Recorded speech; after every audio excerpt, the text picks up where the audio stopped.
जो गीता जी में way of worship नहीं है, वो शास्त्र विधि त्याग कर मनमाना आचरण है, वो हमने नहीं करना चाहिए, वो व्यर्थ है। फिर भगवान को पाना बहुत आसान। गीता जी में कहा कि मेरी भक्ति करनी है तो ओम इति एकाक्षरम ब्रह्म व्यवहारण माम अनुसमरण यह पर्याति तो जमदेहम सयाति परमाम गतिम। 8वें अध्याय के 13वें श्लोक। मुझ ब्रह्म का केवल एक ओम मंत्र है, नथिंग एल्स। अंतिम सांस तक भक्ति करता हुआ जो शरीर छोड़कर जाता है सो याति परमाम गतिम, वो मेरे यानी ब्रह्म से मिलने वाली जो परम गति है उसको प्राप्त होता है। कहाँ? ब्रह्म लोक में चला जाता है। और गीता ज्ञानदाता अपने विषय में कहता है 4थे अध्याय के 5वें और 9वें श्लोक में, 2 अध्याय के 12वें श्लोक में, 10वें अध्याय के 2 श्लोक में कि अर्जुन मेरे और तेरे बहुत जन्म हो चुके, तू नहीं जानता। इसे सिद्ध हो गया कि गीता ज्ञानदाता भी नाशवान है, जन्म मृत्यु होती है, तो इसके उपासक भी इस दीर्घ रोग से ग्रस्त रहेंगे, परम शांति हो ही नहीं सकती जब तक जन्म मृत्यु है, शाश्वत स्थान इसको मिला नहीं। तो 18वें अध्याय के 62वें श्लोक में इसलिए कहा कि तू सर्वभाव से उस परमेश्वर की शरण में जा, उसकी कृपा से ही तू परम शांति को और सनातन परम धाम को प्राप्त होगा। अब सनातन परम धाम जो सदा रहने वाला सतलोक को चला जाएगा, वहां परम शांति होगी। 8वें अध्याय के 5 और 7 श्लोक में कहता अर्जुन तो मेरी भक्ति कर मुझे प्राप्त होगा, पर युद्ध करना पड़ेगा, युद्ध भी कर। और युद्ध करने वाले को शांति कहाँ? तो ओम से शांति नहीं हो सकती। ओम का जाप ब्रह्म का, ब्रह्म कह रहा है मेरी प्राप्ति के लिए ओम जाप कर, युद्ध भी कर, करना ही पड़ेगा।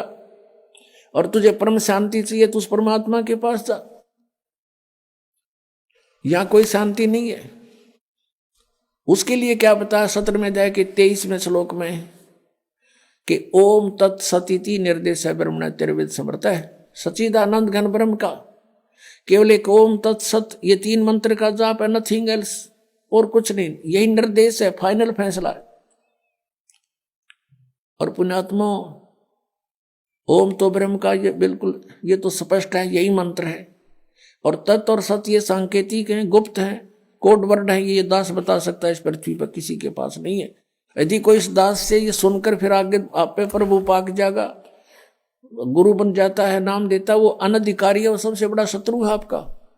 क्योंकि एक छोटा सा लाइसेंस आप बनवाते हो, ड्राइविंग लाइसेंस या पासपोर्ट, वो भी नकली कोई बना देगा तो वहां पकड़ा जाएगा जहां पर उसकी आवश्यकता पड़ेगी, फिर उसमें बहुत देर हो चुकी होगी और सजा के पात्र भी होंगे, दोनों होंगे, बनाने वाला भी बनवाने वाला भी।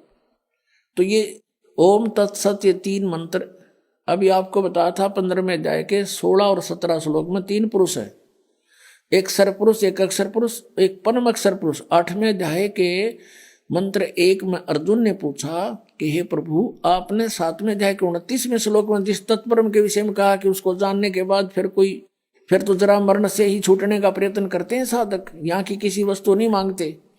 तो 8वें अध्याय के 1 मंत्र में पूछा किम तत्परम, 8वें अध्याय के 3 श्लोक में कहा कि वो परम अक्षर ब्रह्म है। तो 15वें अध्याय के 17वें श्लोक में वो परम अक्षर ब्रह्म की तरफ संकेत है कि उत्तम पुरुष है तू अन्य परमात्मा इति उदाहरते, ये लोग तेरम अविषय विवर्ती अवैश्वर है। तो 3 पुरुष है, एक सरपुरुष, ओम तो सरपुरुष का नाम है, सरब्रह्म भी कहते हैं इसको, ज्योति निरंजन काल भी कहता है ये।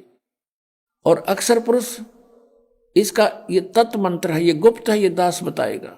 और ये ओम और तत्व मिलकर 2 अक्षर का नाम बनता है, ये सतनाम कहलाता है। राधा स्वामी वालों की पुस्तक आपको दिखाई थी, वो सारवचन वार्तिक और शिवजाल जी के वचन थे, उसमें सतनाम का उन्हें पता नहीं, यो खान का है पीन का, ये कोई स्थान है या कोई भक्तिकरण का या कोई एंड बैंड बोल रहे सारी।